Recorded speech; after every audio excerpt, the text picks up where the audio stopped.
Out of focus ഔട്ടായി. ഇന്നലെ ചാനലുകളൊക്കെ election result പറയുകയായിരുന്നു. നമ്മുടെ മരമുറി ചാനൽ, റിപ്പോർട്ടർ ചാനൽ, പിന്നെ അരുണും പൊടി പോലുമില്ല തലയിൽ കണ്ടുപിടിക്കാൻ എന്ന് പറയാറുണ്ട്. അദ്ദേഹവും സ്മൃതി പരുത്തിക്കാടും പിന്നെ അതിൻ്റെ മരമുറിയിലെ ഒരു ജോസ് അഗസ്റ്റിനിലെ ഒരാളും, അഗസ്റ്റിനാന്ന് തോന്നുന്നു, ഒരാളും സുജയ പാർവതിയും കൂടെ നിന്ന് വേണ്ട ബഹളമായിരുന്നു. ഒരു ഘട്ടത്തിൽ NDA 90-88 നമ്മുടെ തേജസ്വി യാദവിൻ്റെ പാർട്ടി. കമോൺ തേജസ്വി എന്നൊക്കെ പറഞ്ഞ് നെഞ്ചിലടിച്ച് വിളിച്ച് അവിടെ സ്റ്റുഡിയോ അടിച്ച് പൊളിച്ച് ഉടൻ തന്നെ 91 ആവുകയാണ്.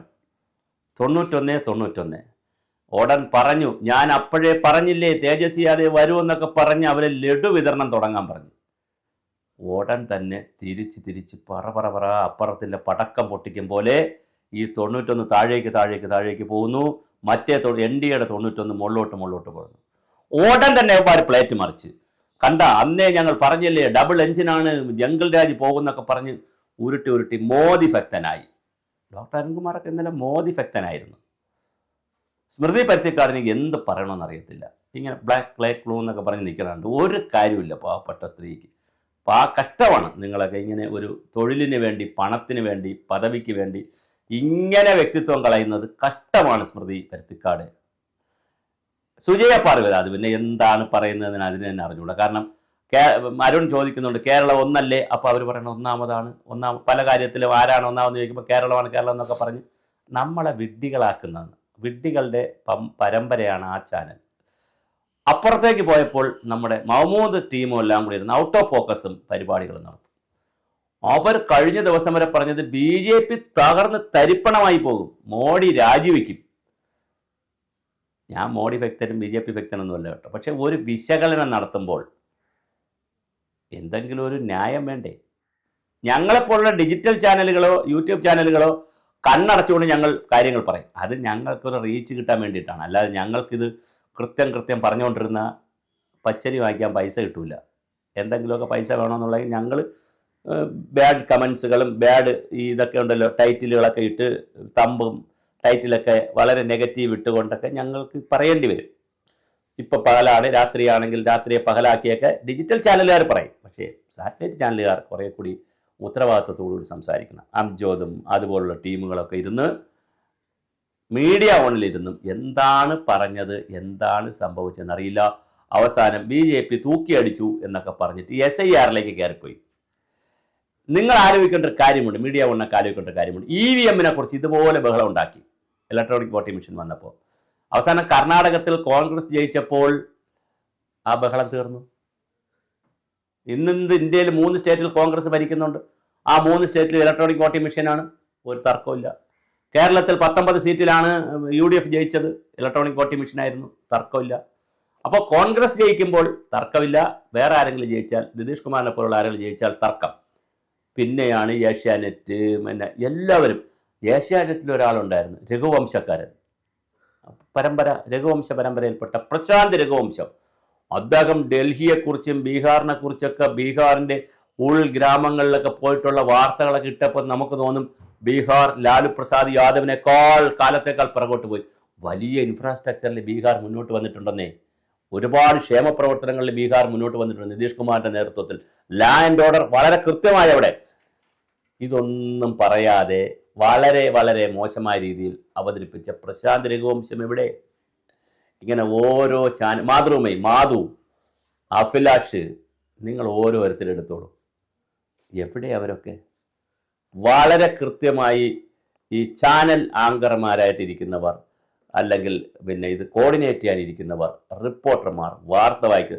അതുപോലെ നമ്മുടെ എനിക്ക് നല്ല ഇഷ്ടപ്പെട്ട ഒരാളാണ് ഈ 24-ലെ പിന്നെ ഹാഷ്മി താജുദ്ദീൻ എന്നൊക്കെ പറഞ്ഞു. വളരെ നല്ല കാര്യങ്ങളൊക്കെ പറയുന്നതാണ്. എന്താ ഇന്നലത്തെ സ്ഥിതി? അപ്പോൾ ഈ സകല പേർക്കും എല്ലാ ചാനൽ, ഞാൻ ഓരോ ചാനലായിട്ട് പറയുന്നില്ല, മനോരമയുടെ ഷാനി പ്രഭാകരൻ നേരെ ചൊവ്വേ എന്താണ് പറയാൻ വയ്യ എന്നൊക്കെ പറഞ്ഞിട്ട് സിന്ധു, പിന്നെ നമ്മുടെ cover story Sindhu Suryakumar, news hour, Binu, എല്ലാവരും ഇതാ സ്ഥിതി. ഇന്ത്യയിലെ യാഥാർത്ഥ്യം കാണാതെ, ഇന്ത്യൻ രാഷ്ട്രീയത്തിലെ യാഥാർത്ഥ്യം കാണാതെ, ഇന്ത്യൻ രാഷ്ട്രീയത്തിലെ വികസന രംഗം കാണാതെ, ഇന്ത്യൻ ജനതയെ കാണാതെ, കൃത്യമായ രാഷ്ട്രീയ വിശകലനം നടത്താതെ SIR എന്നും ഹിന്ദുത്വമെന്നും നരേന്ദ്രമോദി എന്നും രാഹുൽ ഗാന്ധി എന്നൊക്കെ പറഞ്ഞതുകൊണ്ട് ഇന്ത്യൻ രാഷ്ട്രീയത്തിൻ്റെ വിശകലനമാകില്ല. ഇന്ത്യൻ രാഷ്ട്രീയം വേറൊരു തലത്തിൽ ചെന്ന് നിൽക്കുകയാണ്. ആ രാഷ്ട്രീയത്തെ ഇവിടുത്തെ ചാനൽ മുറികളിരുന്ന് രാത്രി 7 മണിക്കും 8 മണിക്കുമുള്ള അന്തിച്ചർച്ചകളിലും അല്ലാതെയും ഇലക്ഷൻ വിശകലനത്തിലും നിങ്ങളിരുന്ന് പറയുമ്പോൾ നിങ്ങൾ ഔട്ട് ഓഫ് ഫോക്കസ് അല്ല, നിങ്ങൾ ഔട്ട് ഓഫ് റൂമാണ്, ഔട്ട് ഓഫ് ദ പിക്ചറാണ്. നിങ്ങൾ ഈ പിക്ചറിന് വെളിയിലാണ്. നിങ്ങൾക്ക് ഗണഗീതത്തെ നിങ്ങൾ വലിയ ഗ്ലോറിഫൈ ചെയ്തു. എന്താണ് ഒരു ചാനൽ പ്രവർത്തനത്തിൻ്റെ അടിസ്ഥാന തത്വം? ഒരു വിഷയം നെഗ്ലക്റ്റ് ചെയ്യേണ്ടതാണെങ്കിൽ, അത് സമൂഹം എടുത്തുകൂടാത്തതാണെങ്കിൽ, അത് മോശപ്പെട്ട പ്രവൃത്തിയാണെങ്കിൽ അതിനെ ഗ്ലോറിഫൈ ചെയ്യരുത്. നിങ്ങൾ ഗണഗീതത്തെ ഗ്ലോറിഫൈ ചെയ്തപ്പോൾ ഗണഗീതം അറിഞ്ഞൂടാത്ത സ്കൂളുകളിലും അറിഞ്ഞൂടാത്ത കുട്ടികളും അറിഞ്ഞൂടാത്ത സമൂഹവും ഇന്ന് ഗണഗീതം പാടിക്കൊണ്ടിരിക്കുന്നു. നിങ്ങൾ മനസ്സിലാക്കുക, ആയിരക്കണക്കിന് വേദികളിലായിരിക്കും ഇനിയിപ്പോൾ ഗണഗീതം പാടാൻ പോകുന്നത്. ഇങ്ങനെ നിങ്ങൾ കാര്യങ്ങളെ ഗ്ലോറിഫൈ ചെയ്യും.